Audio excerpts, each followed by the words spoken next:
On commence en santé alors que Québec a adopté sa loi spéciale sous Bayon pour mettre fin aux moyens de pression et réformer la rémunération des médecins.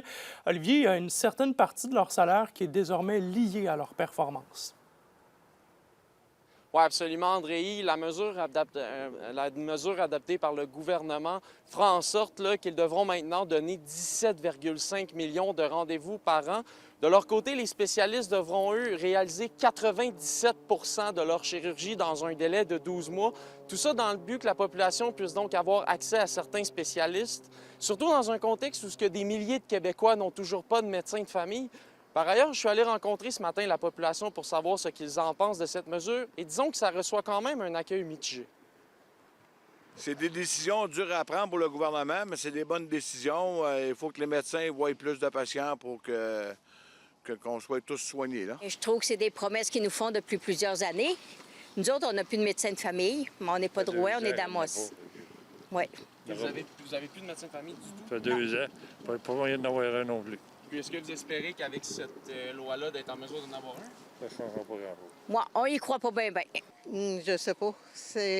Vont-tu faire ça vite, vite, vite? Au lieu d'avoir 10 minutes, on va avoir 5 minutes par patient. Bon, il y a des doutes, mais il y a aussi beaucoup de frustration du côté des médecins. Oui, disons que ce n'est pas accueilli avec enthousiasme autant au niveau des médecins du privé que du public, mais c'est au niveau de ceux qui pratiquent au privé que les répercussions sont les plus importantes.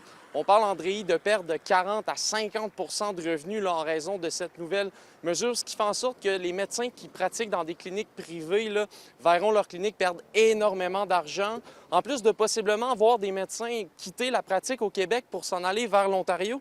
Je vous laisse écouter le président de l'Association des omnipraticiens nord-ouest du Québec, Jean-François Verville, à ce sujet. L'argent qu'ils nous enlèvent, c'est l'argent qu'on utilise pour payer nos locaux, pour payer nos secrétaires, pour payer notre équipement, nos ordinateurs.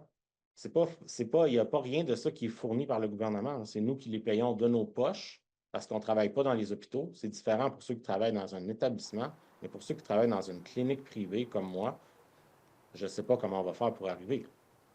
Le docteur Verville qui me disait que des données sortiront prochainement pour savoir comment de médecins pourraient quitter la région pour aller pratiquer vers l'Ontario. On n'a pas fini d'en entendre parler. Merci beaucoup, Olivier.